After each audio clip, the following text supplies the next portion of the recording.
Please enjoy this message from David Arquette sent in by the fabulous Carrie Tenney. Hey Ryan, how are you? Thanks for doing the Scream podcast.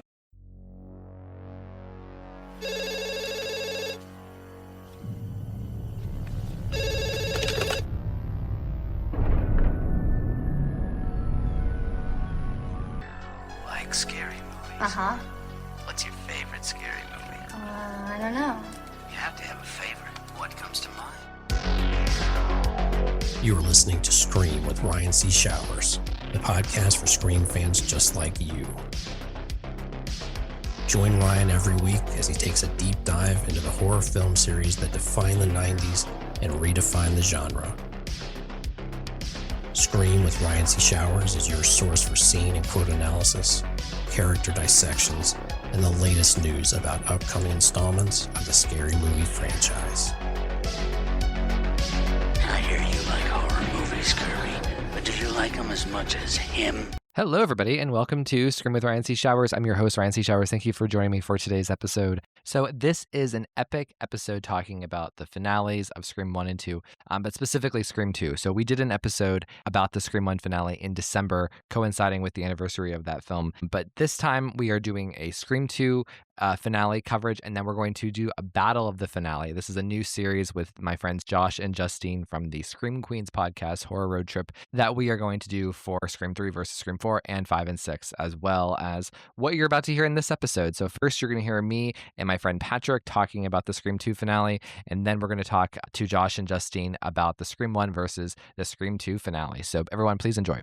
In the lead up to Scream 7, I couldn't be more grateful for everybody out there who listens to the show, who supports my podcast here, listening every episode, or on social media on Instagram, Facebook, or Twitter. If you would like to become a member of the podcast, come to the group Zooms, be on the show on a one-on-one or small group setting, consider joining the Patreon with Scream with Ryan C. Showers. In addition to the benefits of coming on the podcast, you can also join our social media groups, in particular on Instagram. That's the main hub of the podcast. I also do a monthly audio commentary of a Scream movie or a Scream-related film.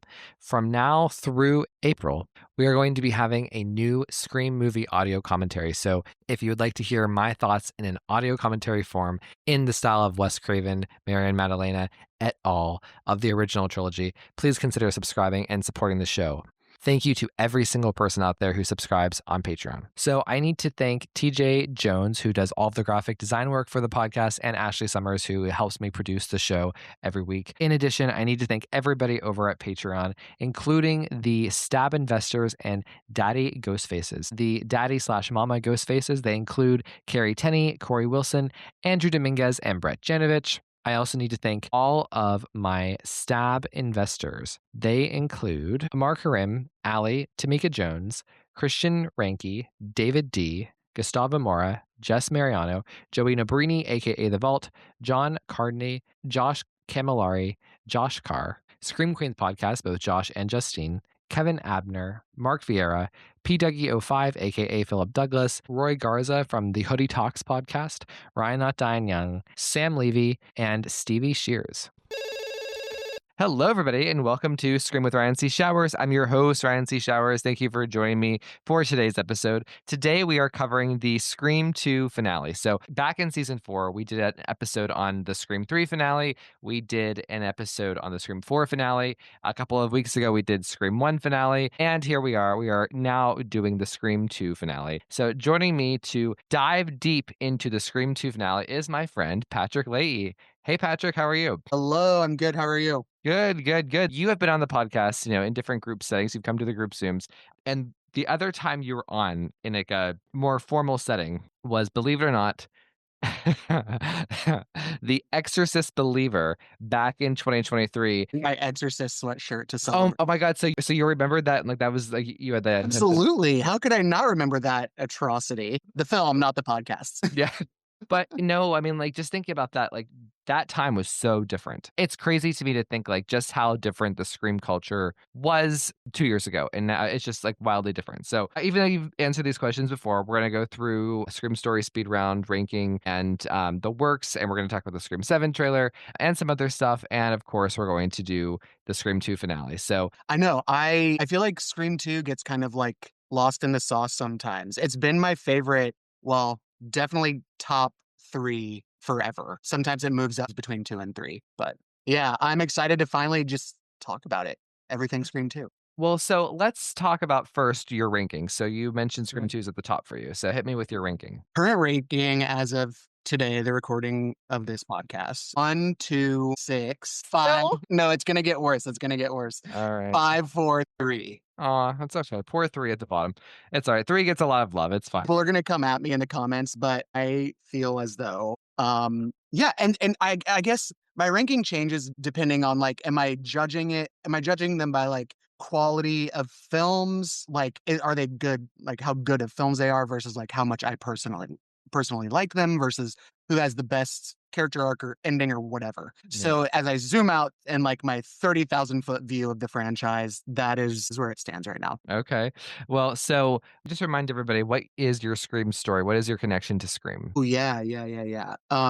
So Scream came out 96, so I would have been about 7 or 8 years old. Mm-hmm. And I always wanted to, a lot of the like gay horror fan base talks about their relation to horror and stuff, and I think there's definitely an element of that very early on for me, being kind of like the self-proclaimed kind of black sheep of my family, youngest of 4, growing up in the 90s in rural Indiana. So there was just something about horror at the time that was really, really like cathartic for me. And so anyway, that being said, I had a couple of older sisters, and one of them came home one time, and she was probably in middle school, and I think she was trying to scare me. Like, "Oh, we saw this movie where this girl gets gutted and hung from a tree," and I was like, "That's awesome!" And so, like, obviously at that age, I probably did see it when I was eventually like 9 after years of harassing my parents. Yeah, this is actually a disturbing part. Before I saw the movie, I would just like ask my sister about it all the time. Like, who's the killer? Who dies? What happens?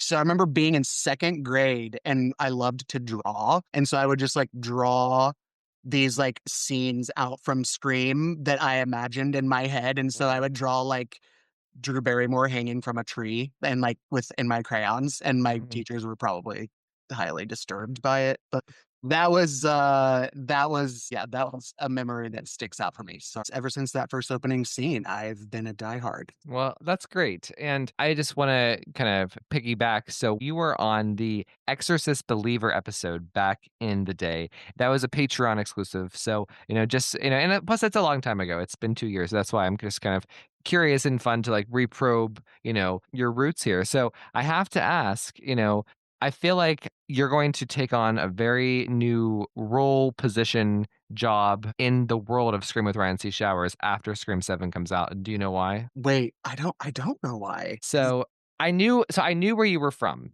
I guess just Oh my gosh, yes, this is so crazy. Okay, I'm sorry, continue. just from creeping, because I have like a filing cabinet of all of my Patreons in my head, ranking where they're from, what's their deal, how much they like and dislike Scream 3 and how much I hold it against them. I'm just teasing for the record for legal purposes. But you mentioned just now that grew up in rural Indiana, and Yes. lo and behold, Scream 7, even though it wasn't filmed in rural Indiana, it takes place in a small town called Pine Grove, Indiana. So isn't that kind of funny? I probably offline, I'll tell you more about the craziness of how that has just like tied into my recent like goings on like professionally and stuff. But yeah, it's crazy. I feel like Indiana never really gets the love that it deserves in Hollywood. So I don't know. I hope they do it justice. I'm really into this location. I love the fact that we are in a really small town. Like the town in Pine Grove is the town that I grew up in terms of just like Mhm. very, very small town,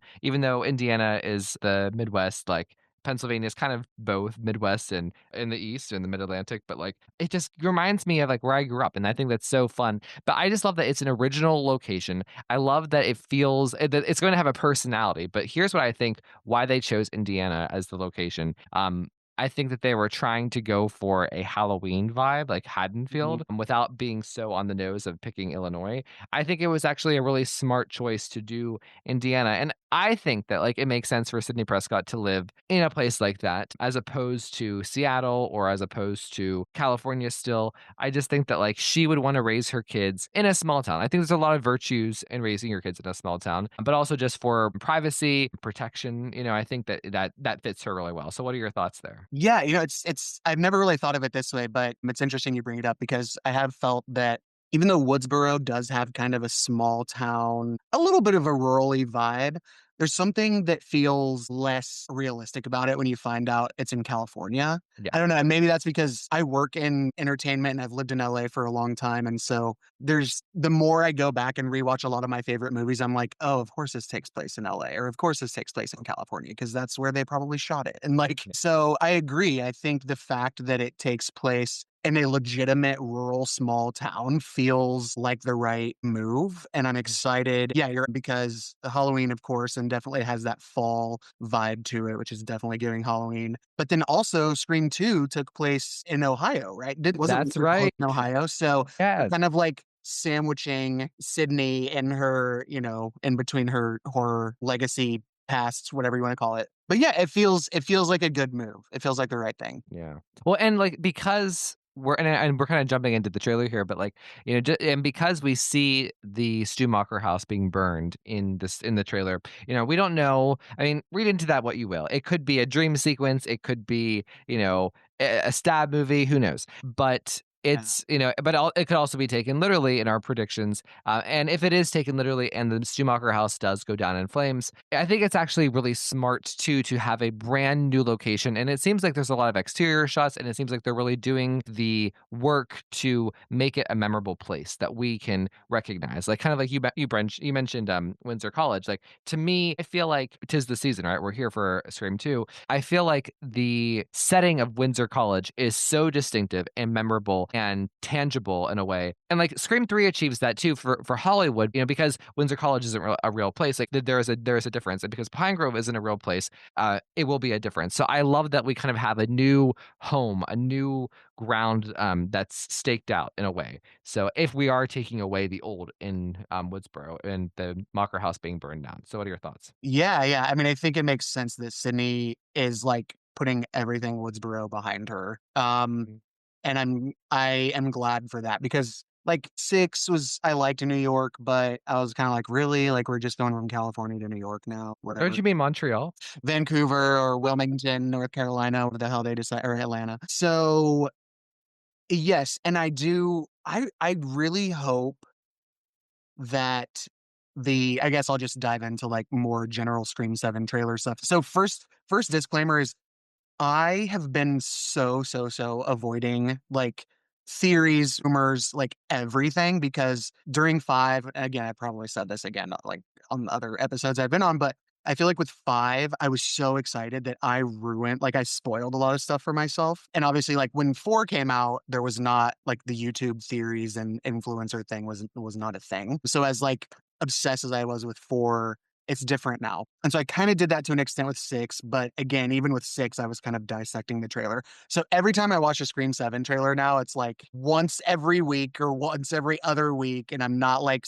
going frame by frame because I'm like, I'm going to ruin it. Anyway, so that's my only disclaimer. I love the kind of symbolism of burn it all down. I love the fire. Like we've never had that before. Well, except for 5, I guess, if you count Amber being on fire. But it's But we've like, never had like a fire as part of a set piece before, whereas a exactly, slasher. exactly. It feels new, it feels fresh. It kind of is giving me the same vibe that I got when we first saw Ghostface use the shotgun in the 6 trailer. It's like, Mhm. "Oh, this is fresh, but it still feels like of the world," and I love the kind of meta on meta commentary of, like, the Airbnb being Stu's house, like, that's obviously, they still do tours in real life of that house, and so I mean, yes, I've just been assuming that it is real, but you bring up a good point that it very easily could be from a stab movie or although actually probably not because there's stab posters on the wall. Okay, that's true. I'm trying to maintain an illusion for people so people don't think, "Oh my god, Ryan C. Showers is spoiling the movie. Oh my god." You're a public facing figure, Ryan. I know. Let the scrutiny reign. And so I love the 7 trailer. I'm getting a little off from your question, I guess, but Well, yeah. So tell me about the 7 trailer. What did you think of Sydney's return and how we saw Sydney at this point? Was it everything that you wanted it to be? you know, I think every time a new Scream movie comes out, I just kind of react to what we get. I don't know that I have my expectations like, I want it to do this or I want it to. Well, that's not entirely true. I really wanted 5 and/or 6 to really lean into the true crime a lot more, which was such a missed opportunity in my opinion. But I feel like 7 is a really I feel like it has balls again. Just based on the trailer, I feel like Scream has balls again. And I feel like we haven't I'll go into more of what I mean by that, but I feel like the only sequels that have balls are 2 and 4. Like, those are, like, a lot like, 5 and 6 both played it so safe. I love 3, but it's got some of the campiness and the Hollywoodness to it. So 2, I mean, we get Randy gets axed, which was, like, really shocking, I think, for a lot of people. We have so many great set pieces that are effective. 4, killing off the entire new cast and Jill being the killer, I think was a huge balls to the wall move. And so now that we have Kevin at the helm again, I'm like, hell yeah. Like, let's go. Let the master do his magic. I really hope he pulls some tricks out of the hat. What did you think of the central storyline and like idea of the trailer, which was Sydney and her daughter? And it's not even about like them co-equally. I think it's about Sydney and then her daughter, and Sydney through her daughter, if that makes sense. As opposed to, you were talking about avoiding, spoilers, avoiding lots of plot details. And we don't get much else. We don't get many other characters. We just get those two. Yeah. So, what are your thoughts on that approach? Yeah, I mean, again, all we can base it off of is the trailer right now because, I mean, we know some of the plot details, but I think it's so badass. Like, it's so cool to see Sydney as I feel like with 4, 5, and 6, we each time we approached it, it felt like okay, is this going to be the passing of the torch type of thing? And this time, it truly feels like or the word legacy gets thrown around a lot. This is literally a legacy in its purest form. And it's like Yeah. Sydney and her daughter. I will say the one hang up, and this is just logistical, and obviously, unless you're like a diehard crazy fan that just dissects Scream mythology 24/7, like us, the one thing I'm like, I guess I just suspend belief that Sydney had like a 3 or 4 year old in Scream 4, but whatever, I can deal with that. Hopefully they explain that. I think that Yeah, it's hopefully. important to get like an explanation of both. What were they involved? Like, was she dating Mark at the time of the Right. book? Was he watching the kid while she was away, or are we supposed to suspend disbelief that she met Mark and had Tatum after the events of Scream 4? And we need to figure out where her other daughters are. They need to explain it. I'm 90% sure that we will get some kind of explanation that will make sense, or at least sense enough for us to move on and enjoy the movie. Yes, and I mean, again, I think Kevin being the genius that he is, it'll probably just be like a one-line throwaway thing, but at least it will give us crazy fans a little bit of comfort. But anyway, I love the whole like, I want to be a fighter like you, and I love the wall scene, and I am obsessed with her saying like we're going to do this together and seeing the security footage on her phone.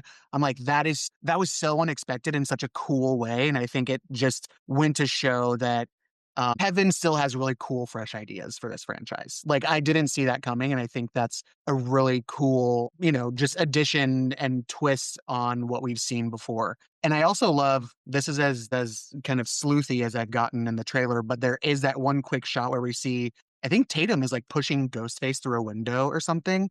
So I Mhm. love that she is literally like a fighter and trying to be a fighter like her mom. So yeah, I would say my one hesitation is we've seen this playbook before of like the legacy cast melding with a young cast. Like 4 and 5 obviously did it. Six not so much. But anyway, I hope they're still able to execute it in the final product really well. Well, so the thing is, like, I actually think that the idea of balancing the legacy here, or like the legacy versus younger crest here, I think this like that whole dynamic, that whole concept is just going to be thrown out the window in a way. I think that if in more ways, this is going to be closer to a Halloween H2O, where Mm, I don't think. I mean, I've never watched H2O with someone or had someone talk to me about H2O, and they were saying, "Man, guys, this is a passing the torch generational movie. This is a balancing the old with the new." I think people watch H2O and they think this is a Laurie Strode story. She happens to have a son who has friends. And I think that is going to be the vibe versus in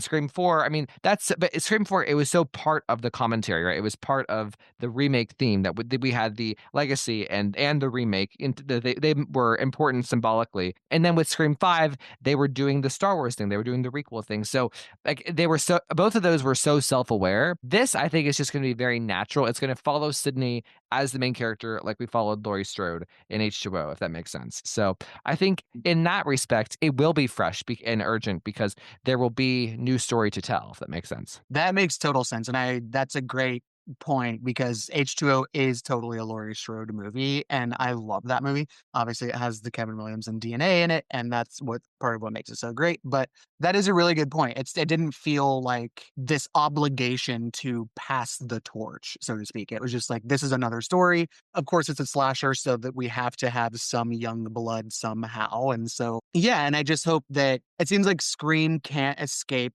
the high school vibes. So like it makes sense that Sydney has a teenager, but at the same time, I'm like, well, it is a little tropey, but hopefully again, I have hopes that we'll see it in some new light. Well, so can I share with you just something like you probably don't even know about like my mind of how I think of you. So after like everything went down with Melissa and she was no longer a part of the franchise, I was kind of, whatever like I was trying to feel people out, like, what comes next for Scream? Because like obviously like, I wanted Nev to be important to the story. Like even had Melissa still been around, I think that Scream 7 should have been like a Sydney Sam kind of story where they were given, or if Sam could have still been the number one main, but I would want Sydney to be important too, and for that like more intertwined. It was so like I knew what I wanted in terms of like I wanted this to be a Sydney sequel, like Scream 2 and 3 and 4. So I was trying to fill people out, and I was also just kind of like nervous about like the culture, even within just the Patreon, like who the people who should be my most loyal Scream people, And I remember talking to you after everything went down and the dust was settling, and you were very enthusiastic about Nev coming back.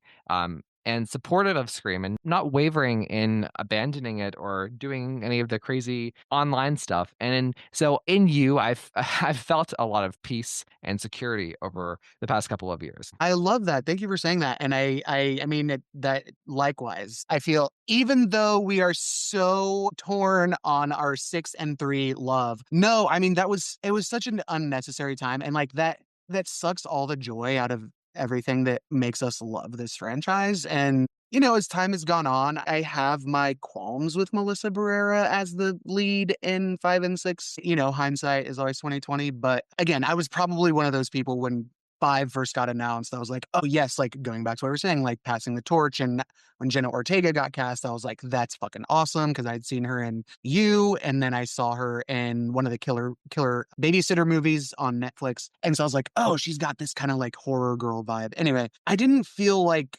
Melissa delivered the best kind of like badass performance that Sam was kind of supposed to be. And I feel like the writing of 5 and 6 was kind of anyway, I'm getting into the nuts and bolts. I think it's literally playing into what 5 was all about, which is like this toxic fandom. And it's like, can you guys just like can we just be fans? And like Yeah. this is supposed to be the one of the few things that brings us joy in this life. And when you have to bring like this This cancel heavy stuff. Yeah. heavy like, I don't know. It never made sense to me. And so I'm like, you have always been such a great voice in terms of like, hey, like you have always been super level headed about your opinion. Even if you have opinions that you're like, I feel this way, you've been great about just like, being as diplomatic as possible. And so that obviously was not reciprocated during that time. And I was just like, fuck off. Like these people clearly are just angry for reasons that have nothing to do with Scream. And, get that shit out of here. Well, I just want to say thank you because just again for, like it was just really important for me in terms of keeping myself going with the podcast, to know that there are people out there who shared the same view that I shared about the franchise going back to Sydney and the fact that Scream shouldn't die. And it's just like, without people like you, I may have lost the will to do the show. So thank you. So let us now hit the speed round if that's cool with you. Yeah, let's do it. Okay. So Sydney, Gail, or Ty? Shit. Coming This- off with the curveballs already. These are different questions from what I asked you in the first time. I had to go Sydney. Okay. Sam or Tara? Tara, Okay. Whew, wow. The mighty have fallen. Dewey or Chad? Dewey, of Okay, course. Yeah. Favorite movie buff? Kirby. Hey, I love it. We love Kirby. Mm, Okay. Favorite killer across the franchise? this one is. I have to say Jill. I was so floored with that. and I love that. Nice. I love it. I love it. Joe's my second favorite after my boy from Scream 3. Favorite opening and favorite finale. Favorite opening, don't hurt me. I just loved that 6 did something fresh with the opening. I loved that it was kind of subversive. So I gotta go with 6 for opening. Finale, probably 3. I feel like Sidney is at her most badass at the end of 3. So Look at you trying to win brownie points with me I'm after ranking it trying. last. Look, I split the difference, 6 and 3. Beautiful. Mwah. So do you remember though when we did the Exorcist podcast, you actually picked Scream 6 for this? I distinctly remember that, yeah. There were people who messaged me thinking, Ryan, who's this guest that you had? Why did he pick Scream 6 for his favorite finale? What does this doesn't make sense? I'm like, listen, we all have our opinion. I stand by it. So, well, I stand by this choice, not the other one. I respect it and I embrace it. So, okay. Favorite scene overall in any of the films? I'm so glad I get to revisit this because I think last time I said the Scream 3 finale. Okay, I'm gonna go 6 again, even though there are a few scenes that are tied. I love, love, love Kirby's reintroduction scene. I Love love it. I remember it got released as a clip like a few weeks before the movie came out, and I was like, I loved her performance in that scene. I loved the dialogue, and I loved that that was the first time we discovered like the true connection between Kirby and Sam because going into it we didn't know like do they know each other? Do they not? And then I loved that Sam comes in and she's like Kirby, and like they already had that kind of rapport. I love that scene. I do also love the Sam and Tara confrontation scene after the Halloween party. I love that one as well. Well, Kirby. that one of my favorite parts of Scream 6, a very small moment is whenever we first see Kirby, not even her face, it's just her feet are up on the desk. And Yes. that, whenever I saw that, I think, and whenever I watch Scream 6, I think, there it is. That's our girl. That's the girl from Yeah. 2016. Like, even without even looking in her eyes, hearing her speak, it's just like, wow, there she is, Yeah. She's back. Yeah. Yeah. It just, her personality and her attitude come through with that. So I don't know. Yes. So the FBI thing was a little bit of a hard pill for me to swallow, but I can suspend it. Okay. Favorite kill or death? Okay. I think favorite kill or death would be I love Olivia's death scene in 4, especially because I love the aftermath when Sidney is trying to protect Jill from seeing it. There's just something about that like Sidney is like before, and then I love her phone call with Ghostface right after. I love that. Cool. Love it. It's an amazing scene. So, do you have a favorite supporting role across the franchise? Man, coming at me. I mean, it would be too cliche to say Kirby, right? I love Tatum. Cool. I love Tatum. Yeah, throwing it back to the OG. Love it. Well, so speaking of supporting roles, so in Scream 2, some of the most memorable people, and weirdly, I don't think they've ever been picked for that question. Okay, so for favorite supporting role, you would think that Sister Lois and Sister Murphy would be picked for that, and yet I don't think anyone has ever gone there. I mean, sometimes people will, I'll get the hi, I'm really mean that hi. They'll say that to me. Yes, It's yes, cute, yes, yeah. yes. But like, I don't know because I feel like Lois and Murphy have a huge following online, but regardless, you have a little story to share about meeting one of the sisters. So please take it away. Quick backstory. So I live in LA. I'm a screenwriter, and Darren Stein, who you had on your podcast a few. Thanks to you, by the way. Thank you so much for arranging that. That was Of course, of course. I loved getting to meet him. And guess what? His favorite Scream movie is 3. Scream 3. Darren's awesome. And so we met a few years ago because he found a horror comedy script that I wrote and he really liked it. Nothing ended up happening with that one, but we've stayed friends. And then last year or 2 years ago, I guess, I have a new slasher that's very much like inspired by Scream. And so he's now directing it and we become friends, but now we're working together. And so we've had this really amazing relationship. Anyway, so he always invites me to any like parties or screenings and things. And so there was a screening of Jawbreaker that involved a Q&A with him and Rebecca Gayheart. It was in downtown LA. This really cool like venue rooftop on top of the Monauban Hotel or something or other, probably butchering that name. Anyway, yes. So Rebecca was there with her whole family and I got to meet her and we got our picture taken and got to kind of hang out just like me, her, and Darren for a little bit, which was really cool. And she was so just like cool and normal. So yeah, that was really exciting. Surprisingly, I didn't geek out about Scream 2 because it was very Jawbreaker focused that evening. Nonetheless, that is one of my favorite Scream 2 connection stories. I love Rebecca Gayheart, and the thing is, like, she popped up a lot back in this era, in the Scream era. Yes. Not only Yes. Scream 2, obviously Jawbreaker. I love her in Jawbreaker. I mean, I love Rose McGowan, but, like, she is the heart of that movie and, like, and carries the humanity of it in so many ways. She was in, of course, Urban Legend. She was in even, like, a movie with Sarah Michelle Gellar called Harvard Man. She plays, like, Oh, an yes. FBI agent. She and Sarah have this very, like, sensual scene. She's a great actress. I love her, and I think that it's so cool that she's still out and about, cheerleading on these movies from the 90s. Yeah, yeah, she's like and Darren is still really good buddies with her and Julie and Judy and, like, all the girls from the movies. Yeah, she's always out doing those kinda things, and, I love it. Yeah, I love that that movie still had such a life. Yeah. I did a couple of Jawbreaker segments for its 25th anniversary, but I miss it. I'm gonna eventually get back there. I'm gonna do an audio commentary for it probably down the road. So it's just such a great movie. So, Yeah. but cool. So Patrick, before we head into the Scream 2 finale, the main topic here, I just want to get your little thoughts on someone who is very, very important to the podcast, to the Scream with Ryan C. Showers podcast, who has never even been in a Scream movie. We have no evidence that this woman, this goddess, this icon has even seen a Scream movie, but you are in my Taylor Swift chat, and Taylor Swift has become a bit more part of the podcast in recent years. And we do a Taylor Swift song of the day, of the week. And I love her so much, and she's been a really wonderful thing in my life. I love being a part of her fandom as much as I do Scream. So I just want to get your thoughts on Taylor Swift. T Swizzy. I'm not being over dramatic. Taylor Swift's music really did change my life at a very pivotal time in my life 10, 11 years ago.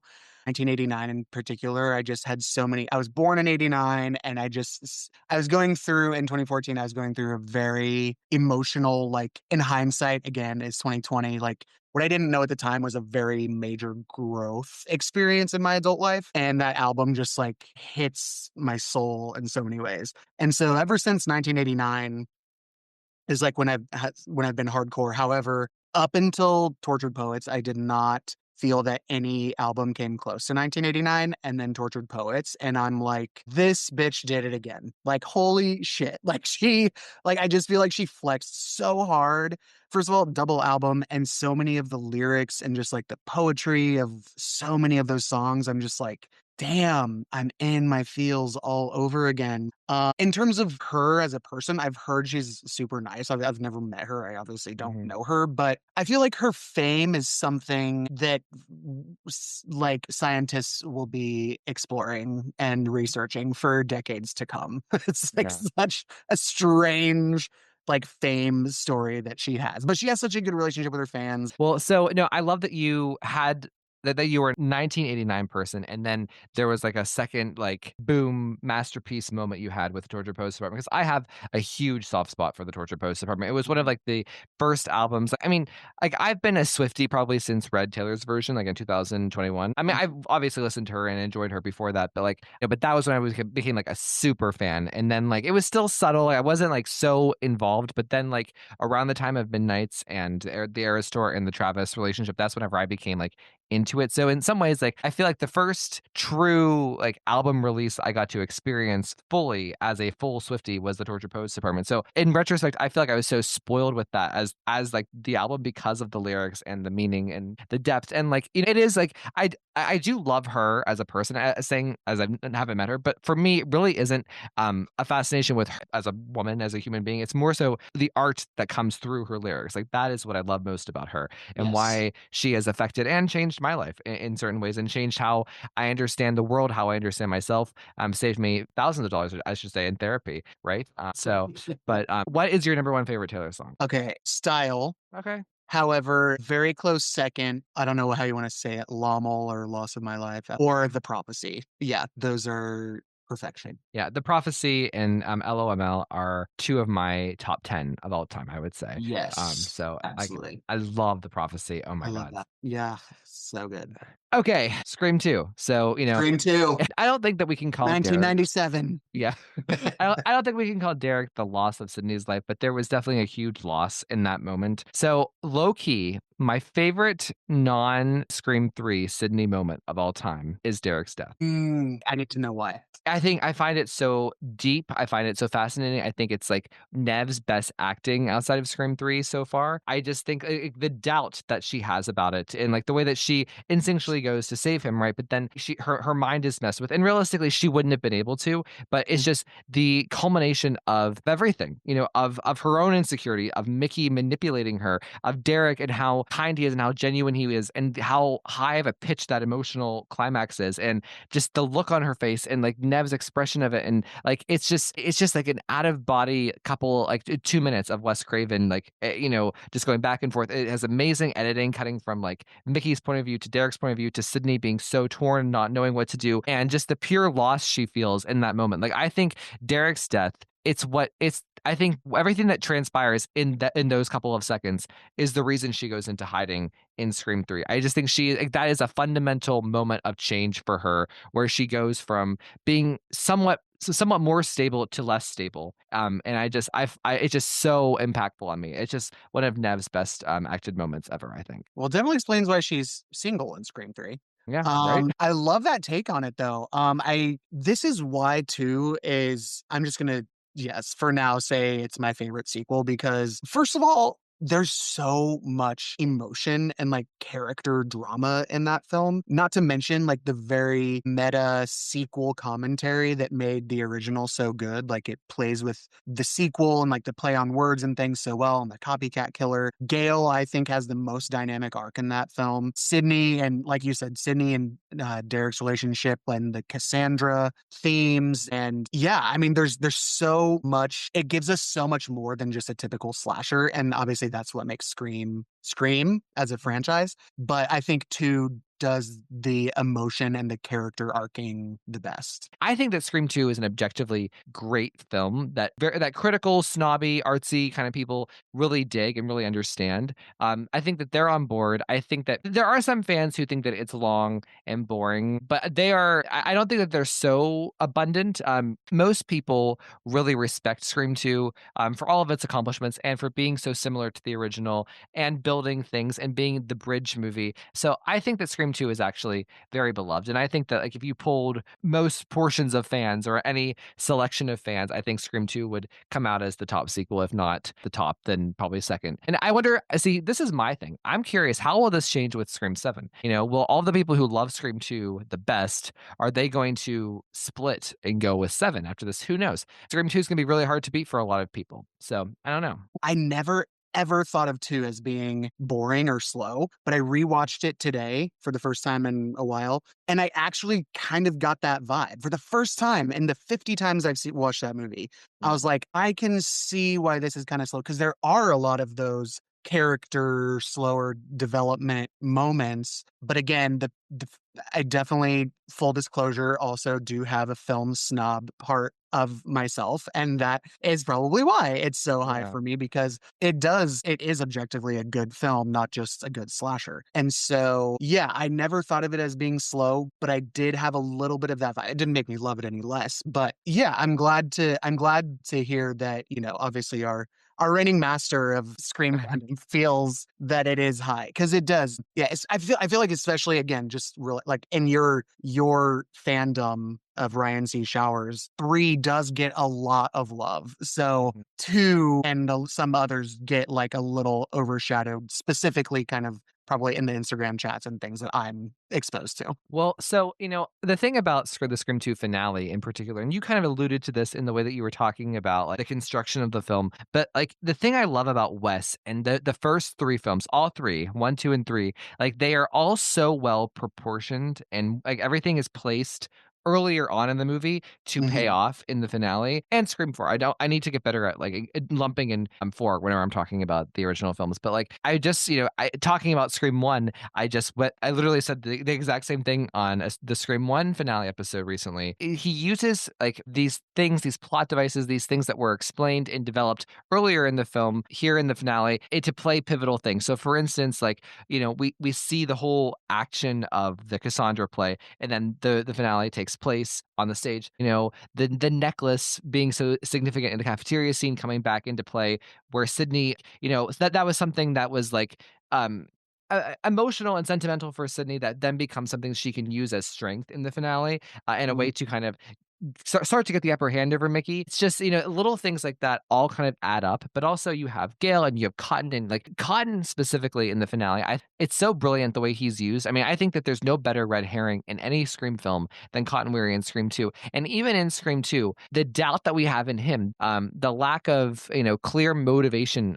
from Cotton, and the fact that he even still dances around like the morality with Sidney and Mrs. Loomis at the end, like all of that feels so earned after what we've seen of Cotton the last hour and a half. The setup and payoff is really good, especially when you think about, I feel like almost every Scream sequel has been kind of mired in its own controversy in a weird way. And two, obviously, most of us know like the script got leaked and they had to do a bunch of rewrites and stuff.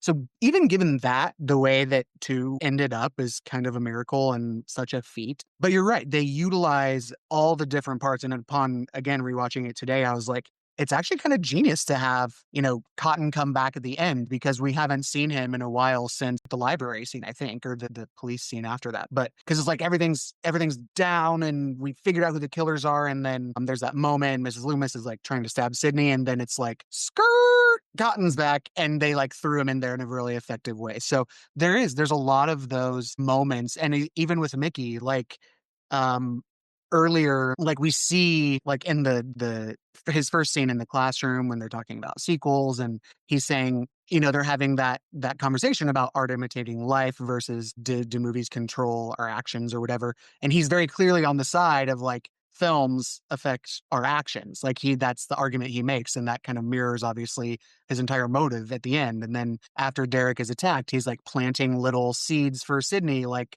misdirecting, like who would be so crazy to go back in that house. And so despite all of the controversy, they really did a good job of like planting the seeds and paying it off. And again, I feel like Scream 2 in a way, Ryan, you'll love this, but like I feel like Scream 2 for me, at least in some ways, is just as much Gail's movie as it is Yeah. Sydney's movie, Mhm. because she starts out, like if you look at where she starts and where she ends, like she has such like so many very specific scenes that are like she has changed. Like she's Yeah. changed, and she is now going from, the tabloid twit to, being like, want to help Sydney stop this person. Well, So yeah. so, and there's no greater example of that materializing than in the finale, because like Gail really does undergo a personal evolution, like of being bad to good, for lack of a better term, Mhm. but also just the beefiness of Gail Weathers, how significant of a character she is, how deep of a character she is, and how much the film gives her to do. I mean, she's basically a co-lead with Sidney in Scream 2 and 3,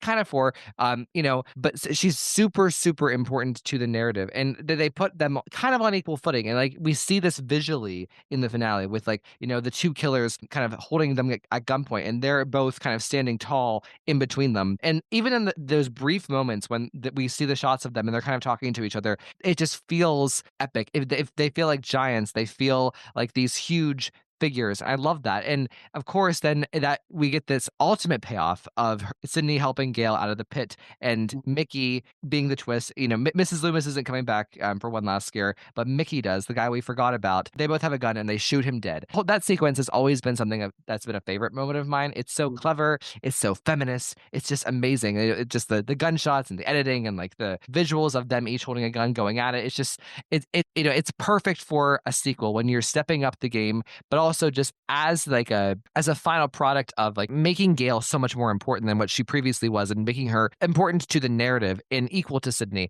I just find it so, so, so satisfying. Yeah.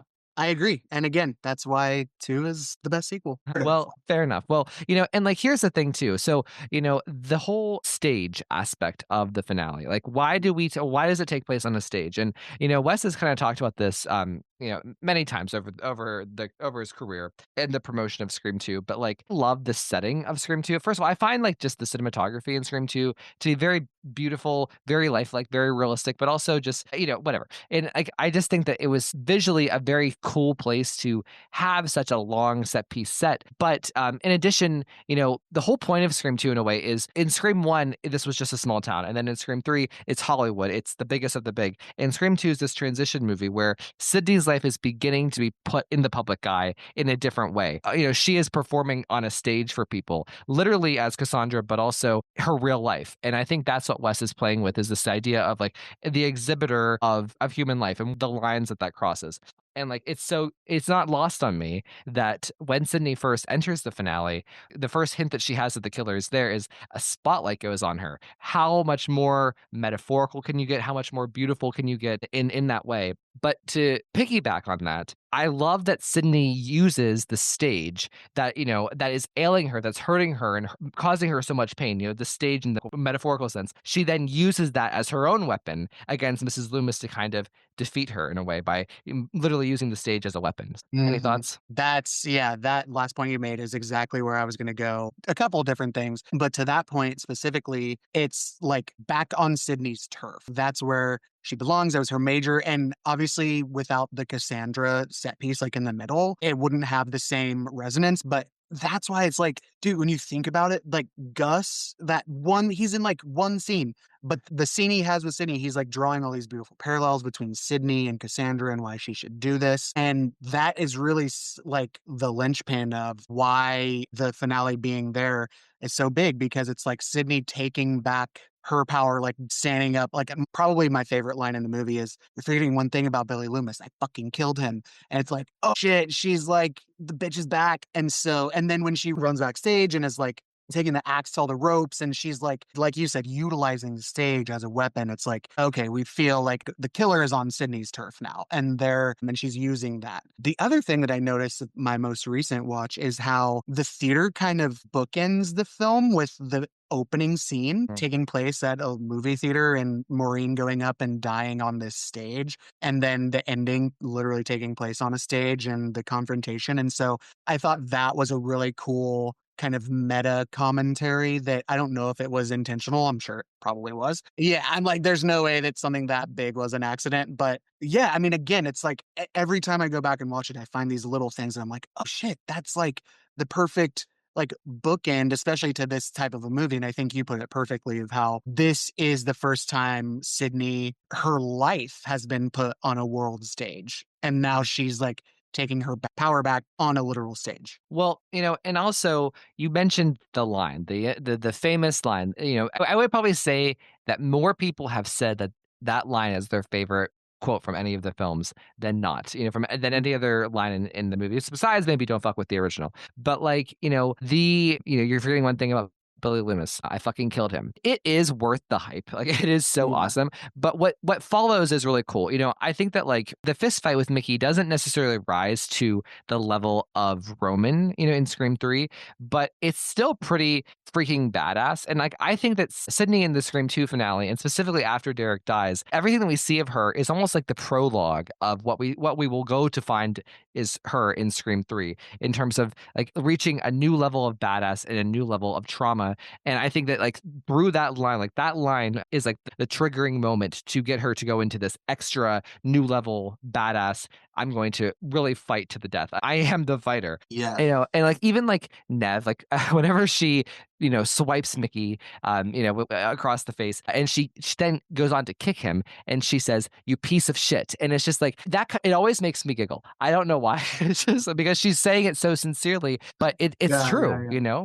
Yeah, that is funny. That is a line that lives rent free in my mind because it's so kind of like random, like not unnecessary, but and I'm not saying it's bad. I'm just like it is a line that I'm kind of like that's another kind of iconic, just like little moment. Like it adds kind of nuance to it. Well, and then like the thing about like their little scene before Mrs. Loomis gets revealed is like I think that the action is pretty well choreographed. Like even like the way that like she elbows him and then punches him. It's just everything is so crisp and clear and impactful. But like, other than that, I just want to take this a step further and kind of get your perspective here. Because a lot of people name Scream 2 as their favorite finale when I ask them in the speed round. I would probably say that the first three films they each have their fans, and Scream 4 because of Jill, of course. But the thing about this going from Scream 1, where everything is so small, they're in that tiny little kitchen, they're practically touching each other the entire time. Going Mhm. from that to this, I feel like it's like night and day.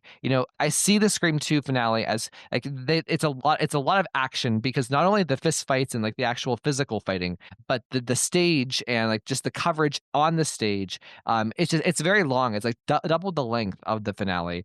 It's just a completely different type of climax than what they did with Scream 1. What are your thoughts? Yeah, totally. There's one little, I mean, again, the more I go back and rewatch a lot of these movies, I'd probably overanalyze the logic of a lot of these films in a way that I shouldn't. But the only thing that bumped me about the Scream 2 finale is a little bit of like the logic of like, okay, Mrs. Loomis, and how did they get, I guess they lured her to the theater.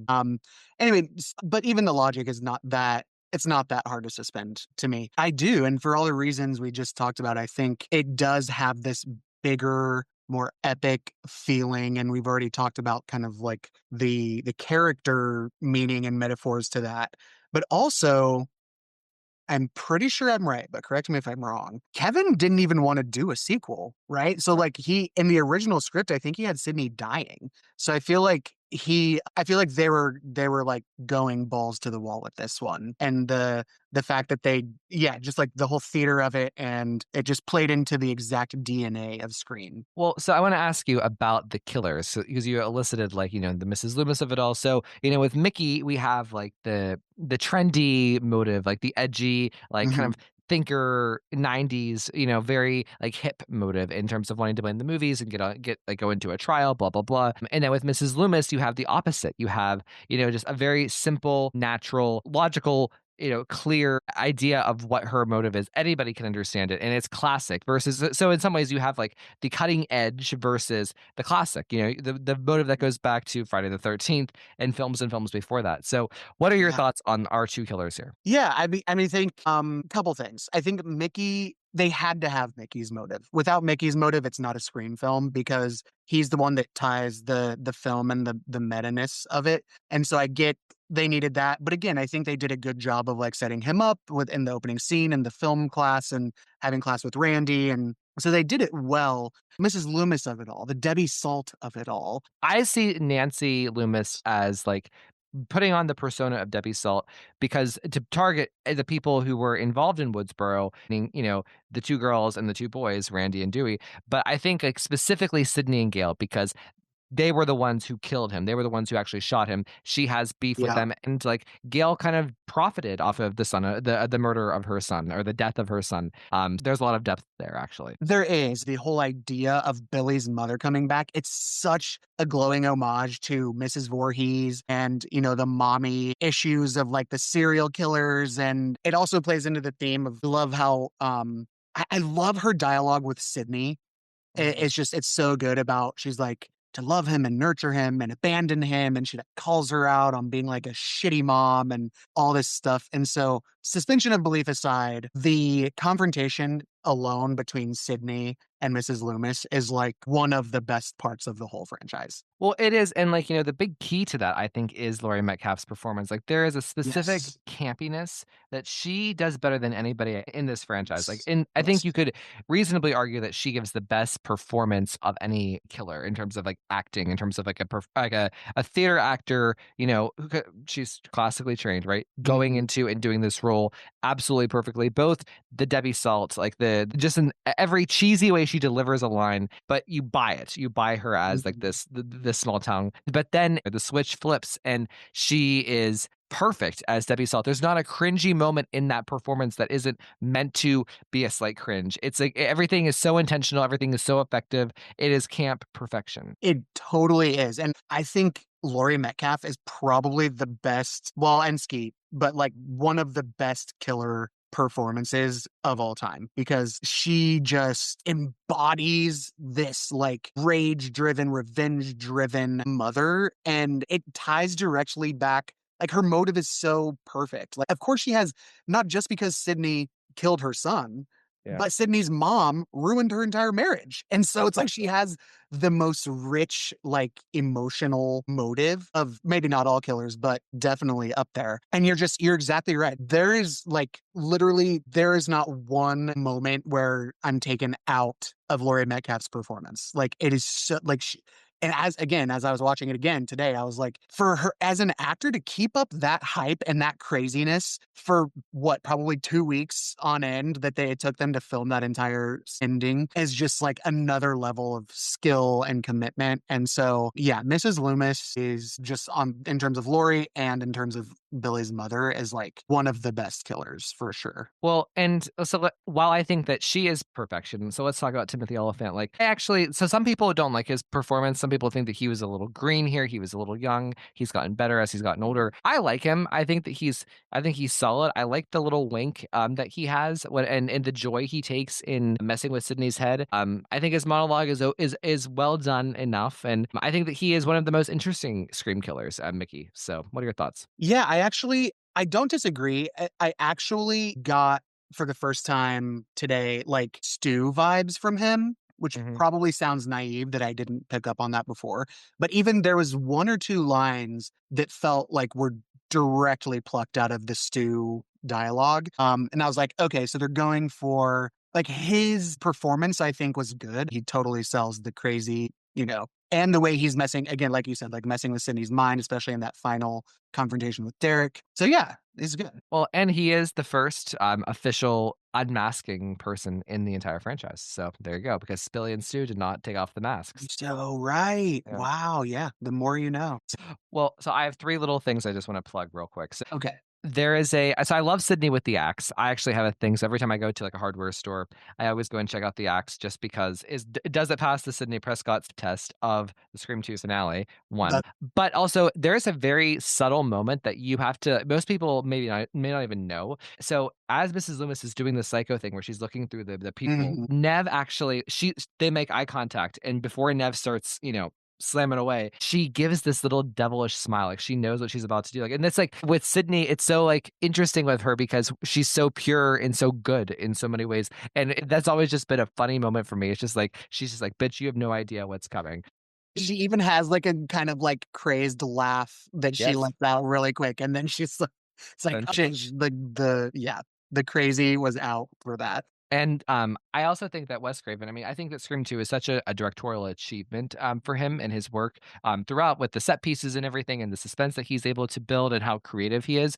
But like in the Scream 2 finale, he has a really effective use of close-ups. And I mean, it's most obvious in the last moments with like Cotton and Nev and Laurie Metcalf. Like those are extreme close-ups, but like the whole finale is well shot and well viewed through the lens of the director and through the camera, and just how personable he gets up and close with Nev and with Courtney in different points of the finale. I just think that Wes he deserves extra credit for everything in Scream 2 and Scream 3, in my opinion, when it comes Totally. to the directing. No, I totally agree. I mean, the original trilogy is what it is because I mean, and just the last thing I guess I'll say is like when you know all the details of how the original Scream even came to get produced and become a film, and the fact that it even became such a classic was such like a lightning in a bottle moment, really like for film history, that the combination of Kevin's writing and Wes's directing, and I think even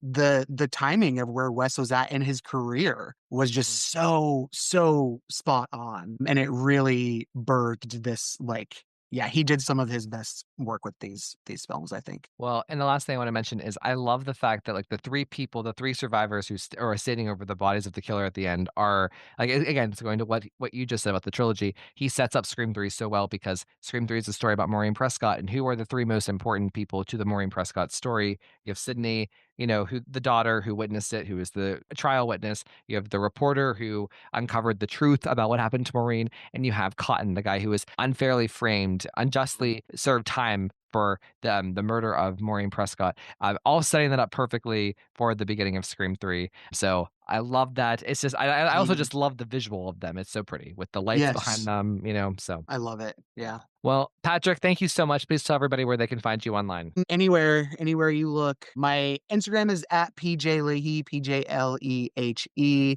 Instagram is really where I spend most of my free times doom scrolling. So that's where you'll see me. Awesome. Well, thank you, Patrick. Thanks for the awesome time tonight. Thank you. This was awesome.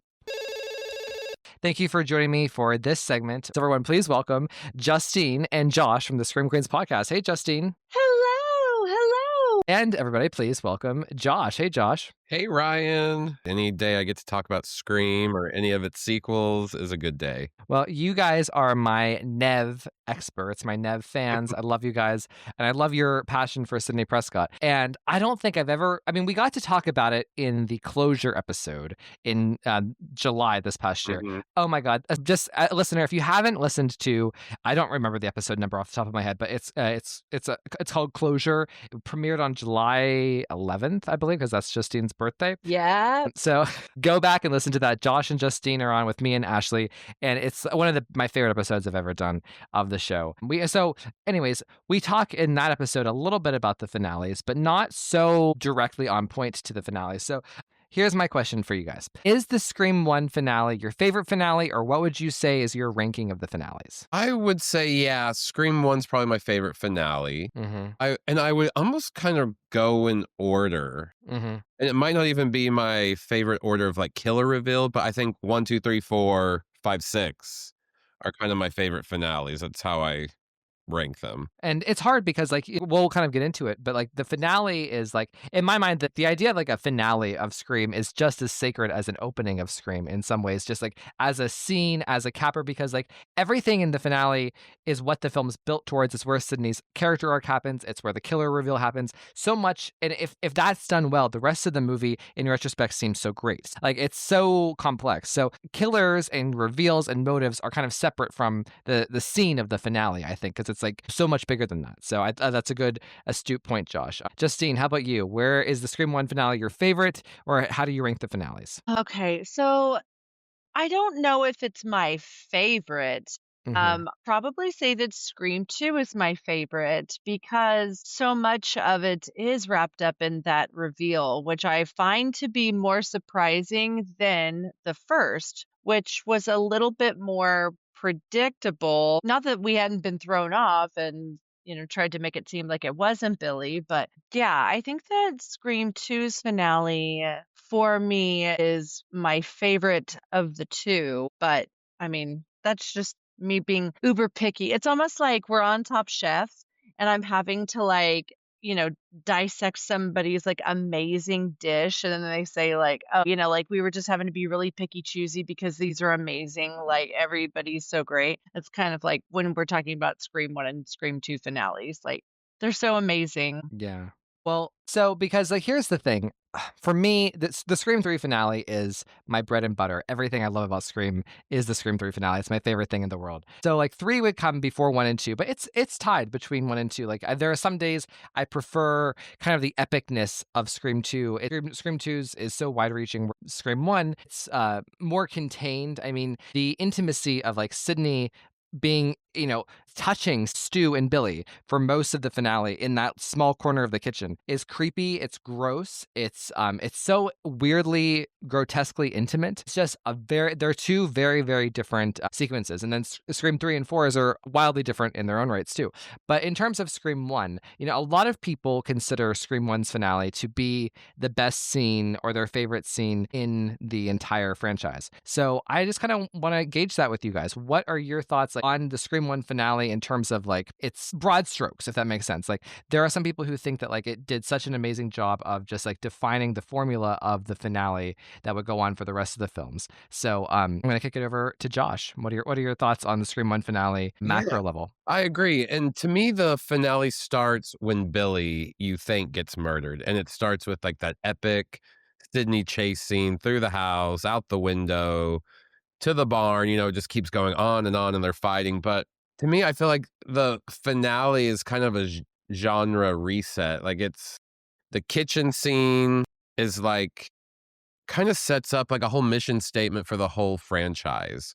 Like it exposes like all the mechanics of slashers while still being genuinely terrifying and chaotic and crazy. And it kind of reveals what the rest of the series is going to be like, this kind of like a sly satire that's going to be funny, but also genuinely terrifying.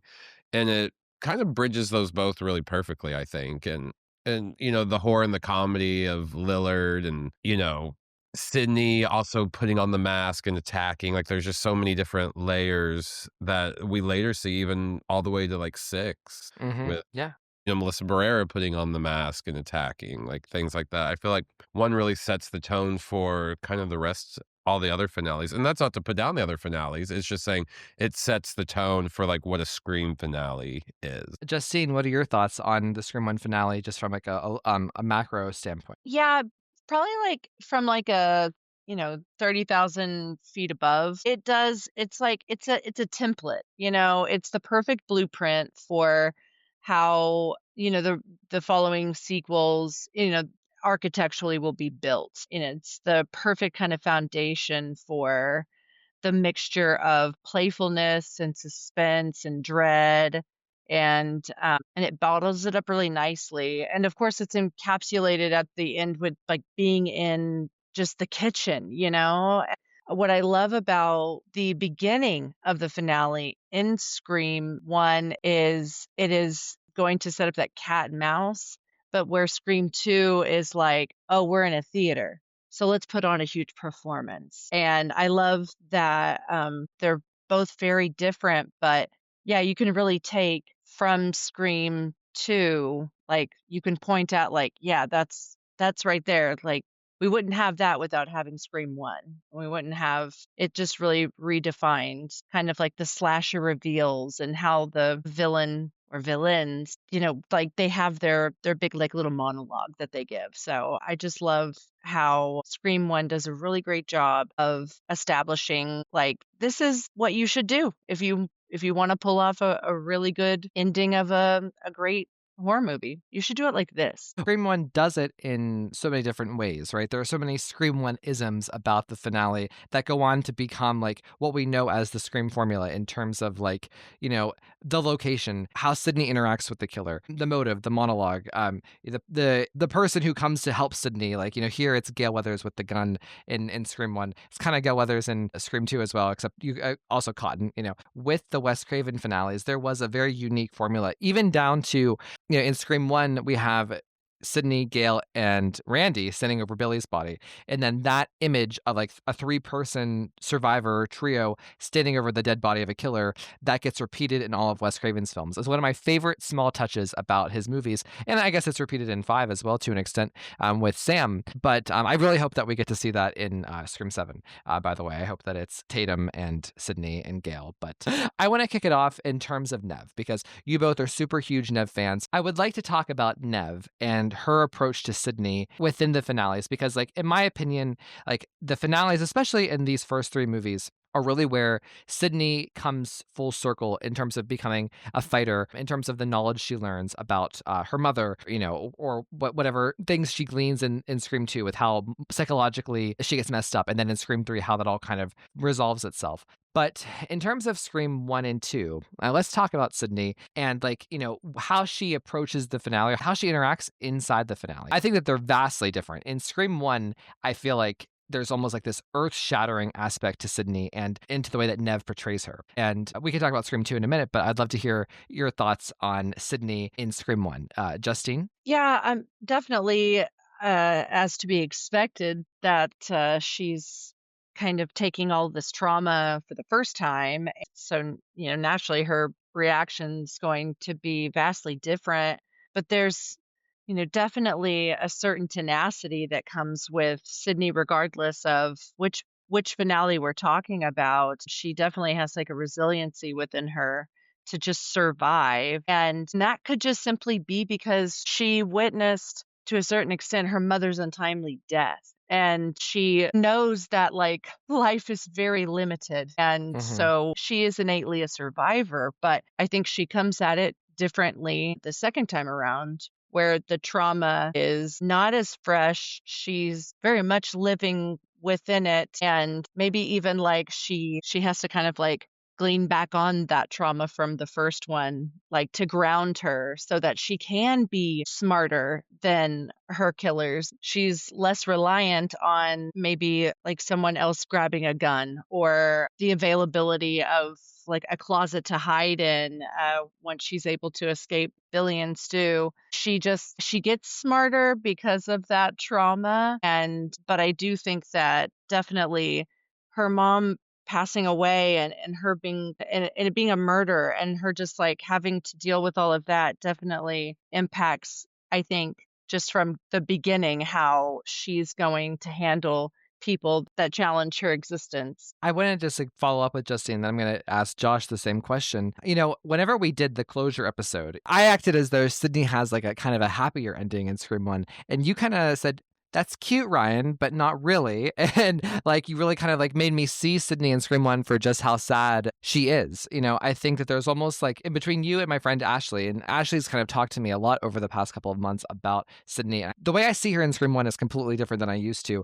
I almost see Scream 1 as like there's a Sidney, I see Sidney as like there's like a girlhood about Sidney that gets severely damaged, severely tainted by the end of Scream 1 through everything with Billy, through losing her virginity to this guy who's trying to kill her and having to exit one life of understanding the world a certain way. And now she has to fight for her life. And she's completely different from the time the movie begins to the time that the movie ends. And it really happens in the finale, I think. I do think that like she's a much more complex, like emotionally like character because of the fact that, you know, her mother is murdered. And at first, you know, she thinks that she's figured it all out. And then she's met in a kitchen with a man who's, you know, saying, like, I'm going to kill you at the end of this, but I would just love to tell you about how I have like mass manipulated you and others while I murdered your mom and then, like, you know, made it seem like I was in love with you and then convinced you to have sex with me. And now here we are in this kitchen. There's just like a lot of like layers to how fucked up that is for someone to do such things. And then how she just tries to pick herself up and go off to college. It's amazing just like how incredibly it's almost like she's got 9 lives. But I really do think that her or maybe like final girl trauma is a little overlooked when it comes to like, you know, here they return for that sequel and they are literally not the same person. And then it might mean that they approach everything and their killers. And who knows, she might have been reliving it every single day. So she just got smarter on how she would have escaped Billy and Stu had she, like, could she redo it again? And then she has another chance to do it because 2 more assholes want to try to kill her. Like, I think she's just a highly evolved predator almost. Like, they just don't know what they've gotten into when they're with her. I would imagine, you know, all those nights, like, if I could redo it again, what would I do? And then now I unfortunately have another chance. Yeah. Well, so Josh, what are your thoughts on Sydney and how she kind of grows how she's characterized in the finale and what Nev Campbell brings to the role? Yeah, I think Scream 1, obviously, you see Sydney at her most vulnerable. You know, she's still in full grief of her mom. And, you know, I feel like her arc is, you know, girl to woman in that movie. And not even just because, you know, she has sex or whatever, but just how she has to come to these realizations about her mom's past. You know, Billy nearly breaks her, I feel like, in the kitchen scene when she has that moment where she really breaks down. She's like, why did you kill my mother? And Nev's performance in that moment, you really feel that, like, just how she's gutted. And then by the end, you know, she's fighting, she's smart, she's outwitting them. And I really like kind of that arc, how she goes from like broken girl to like survivor. All within 15 minutes, less than. Yeah. It's kind of wild. Like, you know, the Scream 1 finale, whenever I see Nev's performance, like the internal face work that she does, there's a level of intensity in those moments when the camera goes to her, even when she's not saying anything, that it just kind of breaks you, you know. And I would love to see that kind of intensity back in Nev for Scream 7. So let's talk about Nev now in Scream 2, in the Scream 2 finale. In some ways, even though I just kind of praised the heck out of her for Scream 1, in some ways, I think that Sidney in Scream 2 in the finale, like, I don't know. I think that Sidney overall has the better storyline in Scream 1. Whenever I watch the Scream 2 finale, I love her in the finale. Like, she's like the one constant in the Scream 2 finale. So here's my thing about the Scream 2 finale. It's like double the length of the Scream 1 finale. It's like over 20 minutes versus the Scream 1 finale is like 14 minutes. And Nev is the one constant between the two killers, all the action pieces. And there's a level of badass that Sidney reaches in the Scream 2 finale that, like, I feel like for most final girls, especially of that time, we weren't used to getting that level of confidence and power. And I love everything that Nev brings to the role. Mickey breaks her in a way that I think Billy didn't because she loses Derek. And that is one of the saddest moments, I think, in the entire franchise is Derek's death. Well, first I got to say, Derek's death really affected me too. But You were it's Sidney. and what I really like about the finale of Scream 2 is, they're setting up with the play and stuff, the whole Cassandra theme and how Sidney is Cassandra. She knows this is coming back. She's almost kind of warning, or not even warning, but she's apprehensive. She knows all this is happening again. Like I said, the first movie, she went from like very vulnerable to survivor. I feel like this movie, she goes from survivor to warrior almost. Like at the end, she takes things into her own hands. She has one of my favorite lines of her to Mickey when she says, "You're forgetting one thing about Billy Loomis. I fucking killed him." And then has like just this badass fight sequence. And she almost gets away, but then he has to cheat with a gun. Yeah. But I really like how Wes built in the Cassandra, because I've read that wasn't in the original script. That was kind of Correct. after Kevin got fired. Wes added in the Cassandra stuff, which I think is really smart. And Mm-hmm. I really love how she uses her surroundings on the set as like weapons, and she takes control, and she's really fighting for her life really hard, and she's very smart, very savvy, like I said, using the things around her, the sets, the props, everything to like outnumber them, or not outnumber them, but outdo them. Mm-hmm. There's a level of anger I feel that Sidney has in the Scream 2 finale after Derek is killed. Hmm.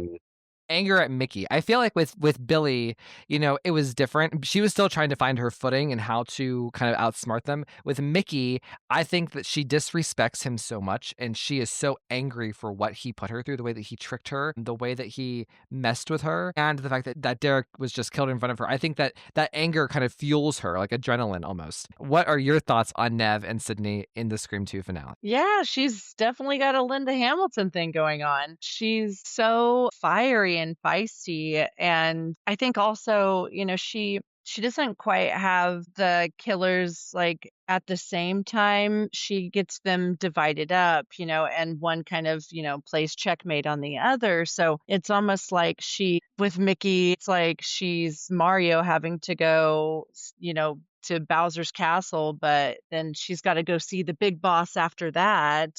And I think she is totally blown when Laurie Metcalf enters, and she sells it too. Like she can't believe what has just like entered the building and entered the group chat. I think it's really playing a number on her because, for her mother would never do something like that, So she's trying to like reconcile Billy's mom and this murderer that's right in front of her. And there's not like a lot of time to really deal with that. So I just love how she kind of puts that to bed very quickly and then puts her ass into gear and uses everything that she has at her disposal, Mhm. using the set pieces to escape and to outdo her, because Mrs. Loomis kind of has a cockiness about her that's even much more than Mickey. And I do think that to a certain extent that's going to be to both their detriment. I just love it. And I think that Nev does a wonderful job of taking someone who can't help the circumstances that they are in and uses it as a way to showcase just how fiery and fierce someone can be when they're pushed constantly to the coals. And Yeah. sadly, yes, Josh, you did have to check in on Facebook and mark yourself as safe after finding out that Derek didn't make it. Oh my God, that's hysterical. So Justine, I never really thought about Sydney looking at Mrs. Loomis and thinking about Maureen in the terms of like, my mother would never do this. That's so brilliant. I love that because, like, the original trilogy is so much about Maureen Prescott, and Scream 1 is very Maureen heavy, right, in the motive. Scream 3 is obviously very heavy in the Maureen motive. Scream 2, there's a little dash of Maureen in there, but there's other things because it's like Mrs. Loomis is going after Gail and Sidney for revenge, and you have Mickey's whole thing. So there's more going on in there, but I like this kind of thread that even though Maureen isn't present, we still have a mother here who she is kind of driving the situation under the radar, just like Maureen kind of does in the other two sequels. That's really, really smart. So I think also, like, when they're having that back and forth about, her being Billy's mother and, like, just like what a mother would do. I just imagine that in her head, she's like, my mother would never. Like my mom's not perfect, but she's not out there killing people's children. exactly. So Wow. Even her like jokey line of like, "You did a bang up job, Mrs. Loomis." Which again, like the way that Nev plays it, it can kind of, from Mrs. Loomis's perspective, you could kind of see it being sincere, but you can also see it being passive aggressive and smartass, like a bang up job, right? So let's talk about these killers. Okay, so the Scream 1 killers and the Scream 2 killers. Just right off the bat, do we think that as a duo, who are the stronger killers, or which killers do you like more? We're judging them together as teams. So we have Billy and Stu versus Mickey and Mrs. Loomis. So Josh, who gets your vote? This is kind of nuanced for me because I think I love Mrs. Loomis. She's my all-time favorite Ghostface. Mm-hmm. However, this is so hard. I think the team of the first is maybe not as surprising, but how Justine said, they really throw you off. You're thinking it's Billy the whole time, then you think he gets killed, then he comes back. But I think the idea of the dual killers was so revolutionary at the time, and it makes all the red herrings earlier make sense. Like you're like, well, how could they have been here and there at the same time? I think it's them because this person was here, but someone got killed, and then you're like, oh, there was two of them. That's why, they were working together. So I think in that way, that's really cool. But I'm going to say by a slight hair because I love Mrs. Loomis so much. And I think Mickey's a fun killer too. I'm gonna go Scream 2. I can hear everybody on the internet yelling at me right now, but I think Mrs. Loomis is just the most outrageous, like balls to the wall, crazy. I can remember the first time seeing it being like, you can see all the whites around her eyes. Like she is crazy, this lady, I just love Mrs. Loomis so much. I think Mickey's really fun, even though he does disappear for like, what, a good half hour or more of the movie. That's maybe my only problem. They're very neck and neck, but with Scream 2 winning it for me, even though Okay. I just said Scream 1 was revolutionary, but it's hard, especially when you have like your own personal preference. So Yeah. Well, Justine, what about you? Who gets your vote in terms of if we're combining Billy and Stu versus Mickey and Mrs. Loomis? Josh, I say let them. Let them. Because I agree. I think that what's something great that's done in Scream 2 is that they make a really awesome sequel, and the ending is phenomenal, and the killers are great, and their reasons are epic and very on point. And it's reasonable to a certain extent. You can have a mom that just like flips her lid, and people have done it for less. And then you can have a crazy maniac who's a narcissist and thinks that he's going to get away with, being a serial killer. I think that it's also just a little over the top in a way, like what we need from a sequel. Those reveals are just as fantastic as the idea that it's Billy's fucking mother. I don't think there's a reveal since that has just floored me and had me I knew shit was about to happen, but like, oh my gosh, this is the best. The mother? This is incredible. So it wins on that. I also love how you have that brief moment where Mickey's like, I've got a final, helper and waiting in the wings, and out comes Gail. And you have that like 5 seconds where you're like, what? Gail? Mhm. No, there's no way. And then she presents herself, and there's like that music cue. And everyone stares, and is it no, it is Sidney. Sidney It's says Sidney Gail. She says it goes, first. "Mrs. Loomis?" Yeah. Yeah, the Gail's like, "What? I've seen pictures of you." And they're like, Yeah. "Yeah, this is 6 pounds lighter," and, yeah. But pulling on what Justine said, I love her motive. It harkens back to what they were saying earlier about, like, Friday the 13th, it's bringing that back in, like, the grieving mother avenging a child, and I also like how, in a weird way, even though it wasn't as common at the time, Mickey is almost like a prototype for, like, the school shooter kind of mentality of, like, "I'm gonna do Murder this." for fame. Yeah, murder for fame, like, "I'm gonna do this because Mhm. I'm gonna get my, like, weird 15 minutes if I do this thing, and then I'll have, like, a brief feeling of, like, I avenged something or I got away with something or, accomplished something," I guess I'm saying, and Mickey just has those, like, creepy vibes, and Timothy Olyphant's such a good actor. Well, I have to ask, since you two were both kind of like around whenever Scream 2 came out, does the motive of Mickey play differently for you guys, or did it play differently back whenever Scream 2 was released versus probably how some people come to it now? Because even like, even me watching this movie for like watching Scream 2 for the first time in like say 2006, like as like, a junior high kid, I don't think that I got the full impact of Mickey's motive in the way that possibly people did in the 90s when, Bob Dole, was running for president, and like that culture of like social conservatism was so concerned with the violence in movies and the politicization of it,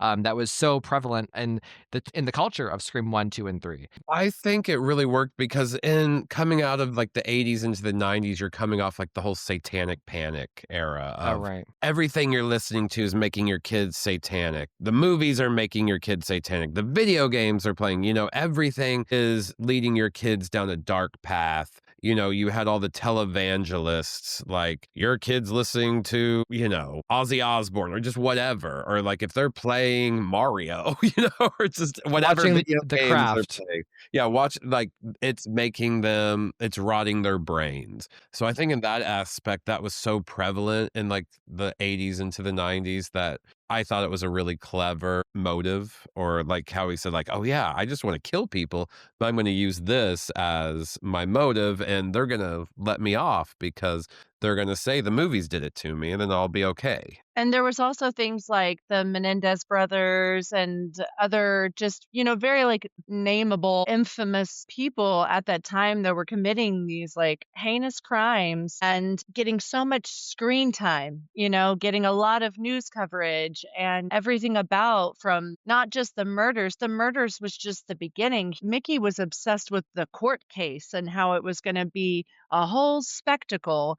So very much like I think nowadays we're a little more jaded to it, to this whole thing, but he kind of like it was a little bit of pop culture letting us know like these terrible things are happening and it's trending this way, Right. where And in people see the it as like an opportunity to get famous. And I feel like in the '80s and '90s, that's when we were really at the height of, like, serial killer love. Like, we were plastered all over the news was, like Justine said, the Menendez.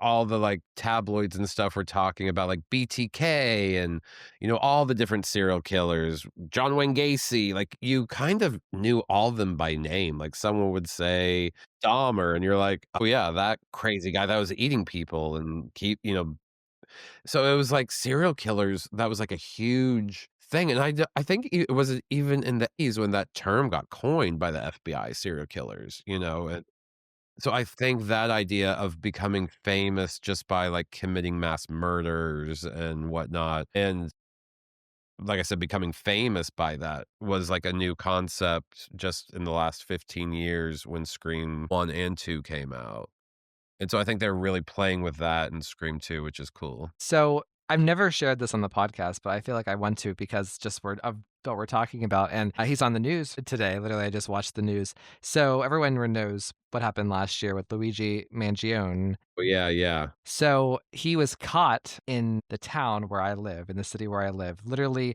if I were to go to McDonald's, I don't eat at McDonald's often, but if I were to go to McDonald's, I would be that's my McDonald's. It's like literally 2 miles from my house. Wow. And it's kind of like a situation like him in a way. I feel like Mickey wanted to be him in a way, in the way that like Thirst Trap over Luigi Mhm. Mangione. That's kind of what Mickey's ideal would have been in a weird way. So Yes. even though like, the 90s culture is far away from us, the roots and like the spirit of his motive and what he wanted of the court case, it's still very much alive.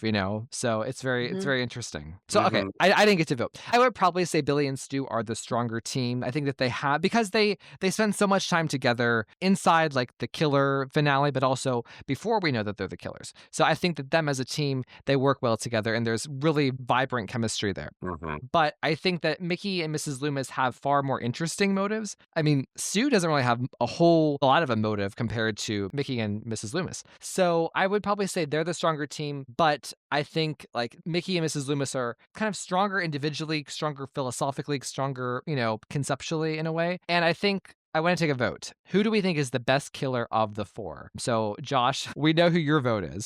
Mrs. Loomis. I love her motive. I love how just batshit crazy she is.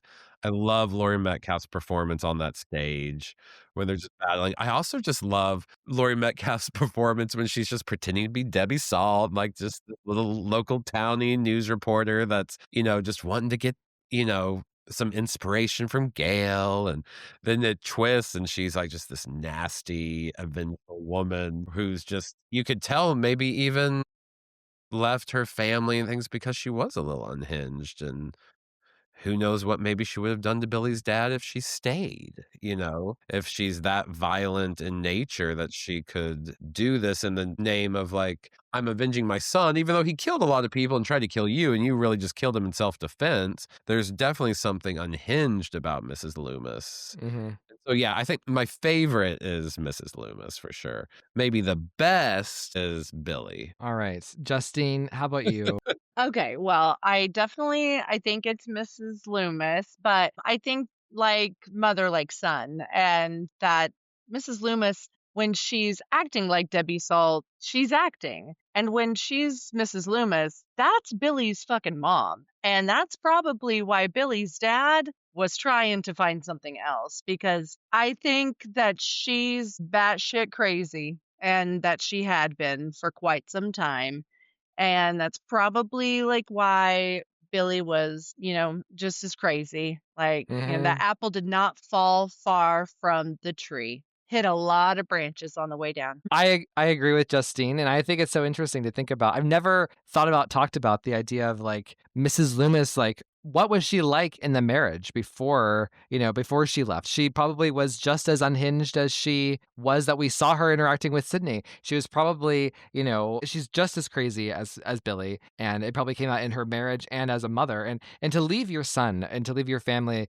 in the way that she did, there isn't something right there. All that to be said, I agree with Justine and I agree with Josh in the way that he characterized Laurie Metcalf's acting. I think that like she acts the house down in the finale, but also as Debbie Salt and the little sprinkles of her we get throughout the film. I love Laurie Metcalf in that role. I think every moment counts for her. I mean, every moment I find like just like the most curated theatrical version of camp you could have. She was just I couldn't imagine anybody else playing Mrs. Loomis other than Laurie Metcalf. So I think we can consensusly say that's not a word. I just made it into a word, but we can consensusly say that Mrs. Loomis is our favorite, or she's voted most popular killer of these four. So I want to ask, we talked a little bit about the Scream 1 finale and how kind of like the size of it feels a little small. Scream 2's is the opposite, in my opinion. Like and I think this was really smart of Wes. He went so much bigger. Scream 1, it's the three of them in the kitchen and the dad's there and they're all so closely, they're touching each other, right?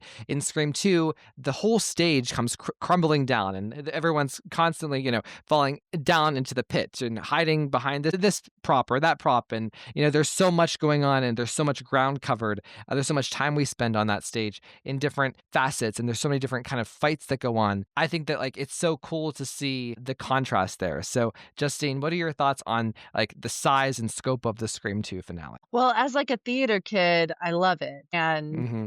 it was definitely something that I think probably is why I love Scream 2 so much, is because I spent a lot of my time, like as a teenager in high school, doing plays and musicals. And now, as an adult, I have like annual Broadway ticket passes and love to go to New York City to see performances. I love the theater. And so it might be why I have such an affinity specifically for this finale, because I just really resonate with it being like a performance as well as it just being totally bonkers, batshit crazy. Josh, what are your thoughts on the macro level of Scream 2?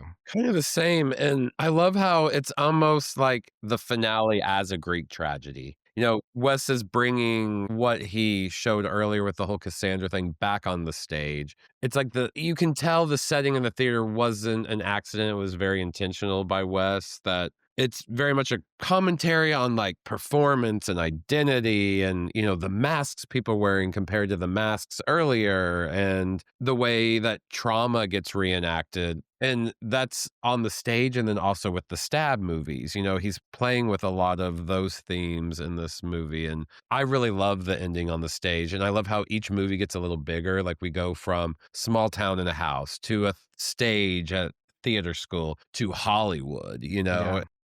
I think that's really cool how each one just gets a little bigger and bigger. Yeah. No, I think that was definitely intentional. It's part of this whole trilogy arc. It's why the original trilogy is just like my favorite thing in the world. There's so many things like that that just show it's like the perfect little package and a vision that Wes had and that everyone involved in making those three films and the passion that they had for this mythology, I think. So one underrated aspect of the finales of these two movies, and it kind of gets abandoned or kind of turned on its head in Scream 3, is this is very specific, okay? So in Scream 1, Gail famously comes in and interrupts the plan with the gun, and she kind of distracts the killer so that Sidney can get away and get to safety and get the upper hand. And in Scream 2, and Gail's obviously a very important character. She's the only person who's been in all 7 films now.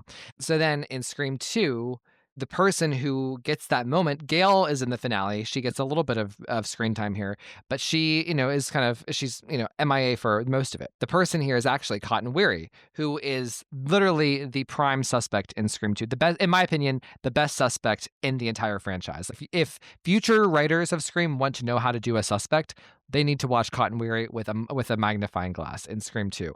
He gets to be the one to kind of that comes in with a gun and distracts the killer and interrupts the flow and kind of allows Sidney to get to a place of safety.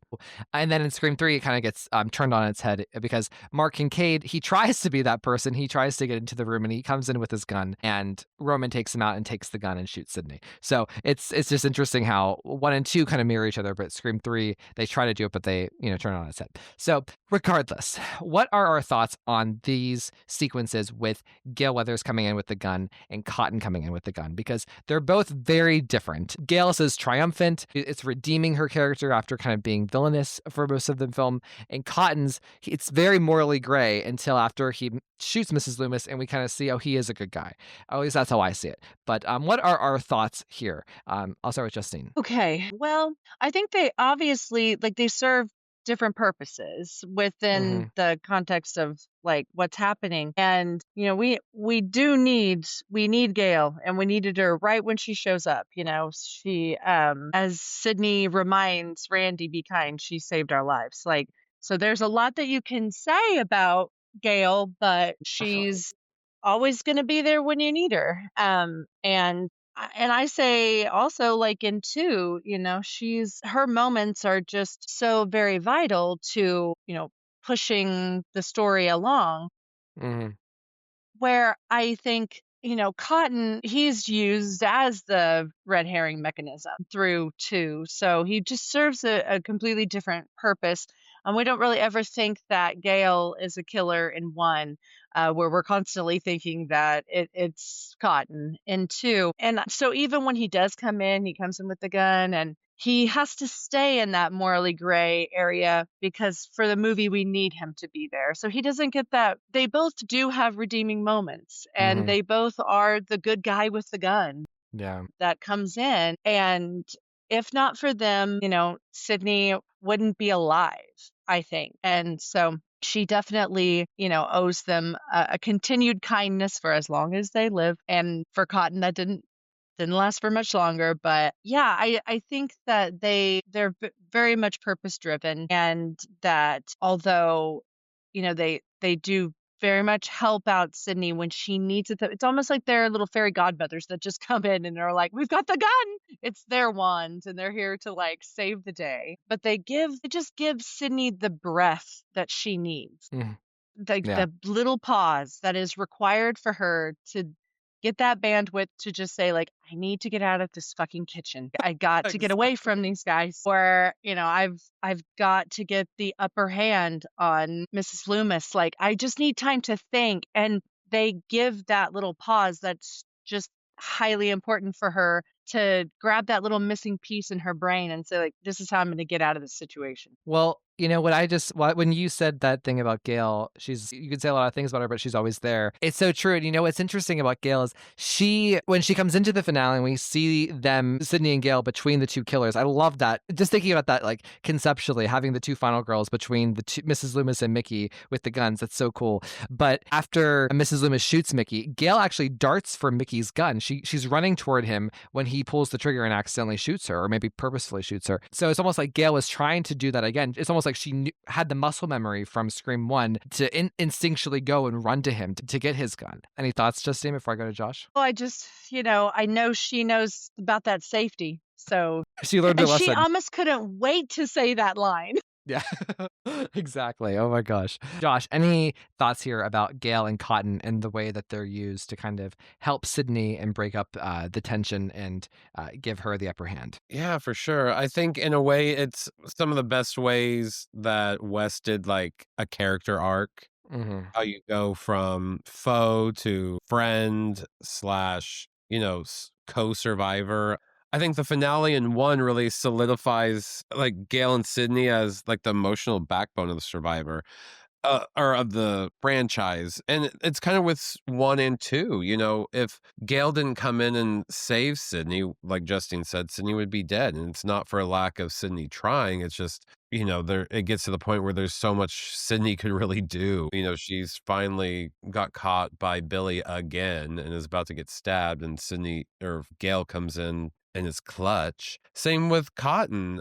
That whole cat and mouse of, are you going to do Diane Sawyer? Are you not? It really adds a lot of suspense to part two. I think too, by the time you get around to part two, Gail and Sydney's teamwork is really organic. Mm-hmm. You have that line at the beginning of part two before things fall apart where she introduces Cotton back into the fold and was like, here, this is the first time they've seen each other since she wrongly accused, I think that whole line Sydney says is like, be kind, she saved our lives, is setting the foundation of where things could have gone if Gail hadn't done that. Like they didn't have to have a whole restart again in part two, because it did. Like I think Sydney had kind of moved on from some of that, but then Gail had to come and screw her over again. And so they had to like go back to square one. But I really love Cotton coming in too at the end, because not only does he save the day, I love the moment where she's like, go talk to Cotton. He's the real hero, because I think it's, Sydney's very smart, and I feel like it's like a calculated gesture. It's a peace offering, and it's also like an acknowledgement of her own power. Like, I can do this to help you. I can get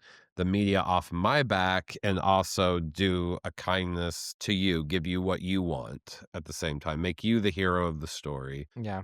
You know what I just realized? I've talked about it on the podcast, since the beginning. The idea that like the Gail, Sydney, and Cotton standing over Mrs. Loomis's body, like the three of them, like it's almost like Wes was setting up Scream 3 perfectly, because it's like those are the three people who are most important to the Maureen Prescott story, for lack Mhm. of a better phrase, in the prequel era that we never really got to see before Scream 1. And I just kind of realized with Josh, you were talking and describing the first scene with Cotton and Gail. It's almost like we get a mirror image, right? Those are the three people sitting in the courtyard in the media blitz, right? That's what's on stage to the public is Sydney, Gail, and Cotton. And where do we end? With Sydney, Gail, and Cotton having gone through and survived this. So, Wes has talked a lot about like Scream 2, like being the movie about like where Sydney's life is on display, it's on stage, and that's kind of cool how there's a mirror of that. We see them on camera at the beginning, and then we see them on the stage at the end. I have a question for everybody. As I have two questions as we begin to kind of wrap up here. As it pertains to Scream 1 and Scream 2, the finales, which do we think is an overall better scene, better finale? Which one's your favorite? Let's go with favorite because, better, we can, in terms of which one do you prefer? Which do we think is a better finale? What do we think achieves more? Scream 1 or Scream 2? I do think that there's so much, obviously, that Scream 1 achieves, Mm-hmm. but I'm going to go Scream 2 finale. That's my favorite. And where I think it achieves a certain level of like forgiveness for people like Cotton and Sidney, who can have this like forgiveness toward misunderstandings in the past. And I think that maybe like there's a certain amount of growth that she has that I just think it's at an elevated level into. And I think that there's a level of growth that happens also in Gale, especially with her relationship with Dewey. And that serves and fuels her when it comes to the finale and why she wants to get down to the bottom of like who the killer is. So yes, I think that what Scream 2 achieves is just an arc for like three people that Sidney didn't necessarily need it, but I really think that like Cotton, of course, like needed it. And I think that what was achieved for Gail was like just this well-roundedness and sense of like this is she's down. This girl is down. She's down to hustle. She's down to fight. She'll be loyal. She's also going to speak her mind and she's not going to be a people pleaser. That is always what I love about Gail. So I think that Scream 2's finale is my favorite. Can I cop out and say it's a tie? Because Sure. they both are so good. Gosh, I'm sitting here like, which one is my favorite? Like, let's say I could only watch one. Which one would I pick? And it's really hard because I do love the finales of 1 and 2 so much. I think in a way, I might have said this earlier, like the finale of Scream 1 really sets up the franchise's DNA. It shows like kind of Gale and Dewey as the emotional counterweight to all the violence. Like you really feel bad when you think Dewey's dead. And then that kind of continues too throughout the franchise, like the Gale and Dewey aspect of it all. You get that whole blending of comedy and carnage, like the chaoticness of it all at the beginning of 1. You also can argue that the franchise's identity comes from that energy of like, it's frantic, it's smart, it's brutal, it's funny, it's very meta, and then that keeps going throughout the rest of the franchise. But yeah, I don't know. And then I try to think, okay, well, what performance do I like? I really love Nev in the first one. It's a very different performance in 2. The killers, I will say the one thing I think maybe why 1 gets the slight edge for me would be the setup of the killers trying to make themselves the victims when they're stabbing each other and they're bleeding out. There's something so bloody and disturbing about that first finale in Scream 1 that maybe I lean towards that because I really love just the pure, like, I love to be scared when I watch a horror movie. And there's something about 1 that is truly scary and disturbing because you don't know what these characters are capable of. They're stabbing each other in the name of still living and being like, see, we're alive. We were almost killed. And I'm not sure if you've ever seen the extended edition VHS that came out with all their faces. There's Mm. more to the stabbing, more blood spilling on the ground. And that's the VHS I grew up watching. Ooh. And it's so creepy. I don't know, because I love 2. I love Sidney as the Linda Hamilton of it all and the fighter and my favorite killers in Scream 2, but I was gonna say a tie, but I'll just not to be contrary to Justine, I'll say 1. Well, I'm going to break the tie here. I'm going with Scream 2. In my mind, like I've always kind of taken the finale of Scream 1 a little bit for granted just because it is the first. And like you said, it sets up the DNA of the Scream concept so well, right? But Scream 2, I feel like, is where we get more of the personality, more of a personal touch, more Mhm. creativity in a way. And I don't know. Historically, whenever I've been asked the question on the podcast or I've answered the question on the show, I've said after Scream 3, I would go 2, 1. So I'm gonna stick with 2 just because of the epic scope. And I just, I was thinking about this too, Sidney. Do I like her more in the Scream 1 finale or Scream 2 finale? I Mm. don't know. It's so tough. She's perfect in both. Again, my cop out answer would be Scream 3 because that's my baby, but like, Sydney coming out hard with the umbrella. Like, yeah. in the mask. But no, I'm right there with you. It's so hard to pick, but I think just to I don't know, maybe because it's also the first one I ever saw. I saw Scream in the theater. I didn't see it until January of '97 because I was 13 and it took me forever to find someone to take me to go see it. But it just blew me away. And so I can kind of go back and see myself in that situation and how it just blew my mind. Same with Scream 2. I saw that the Saturday after it came out.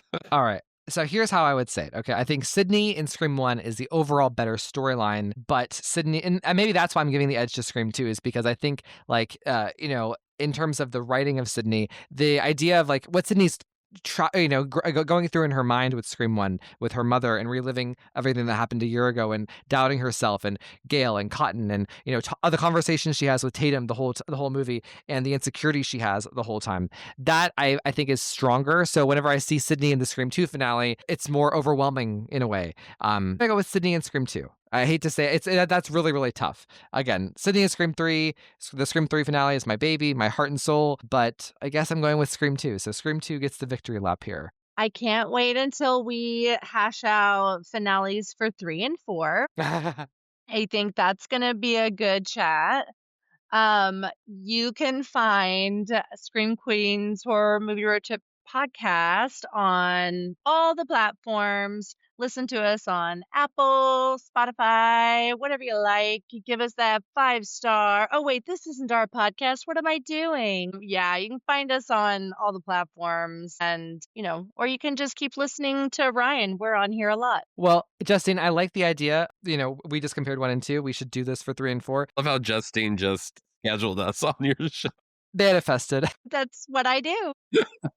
And Josh, any final thoughts from you? No, just overall, my favorite franchise. I love all of them. I love all the endings. It was so hard to pick what my favorite was because 1 and 2 and 3 and 4, even 5 and 6, like all of them have a special moment of time, place and time in my heart and mind. But yeah, it's fun to talk about and break them down, try to compare, it's fun. I love it. And I love both these movies. 1 and 2 really kind of changed the way I thought about movies and horror and stuff when I was like a young preteen. So yeah, that's Awesome. that. Well, just like, our equal love for Scream 1 and 2, I love Josh and Justine so, so much. Please go follow them and their show. And they have a rocking Instagram account. They, they have very funny horror memes. So please go check them out. Sometimes I'm like scrolling, and I see a post from them. I literally like laugh out loud. I'm like, ha! And I like and scroll. So, well, everybody, thank you so much. We will see you next time.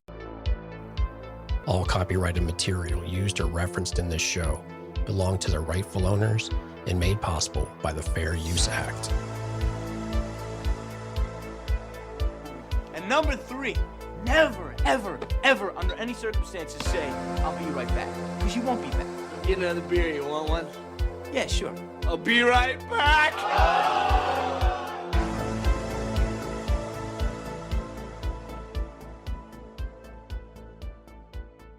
Dear God, Ryan,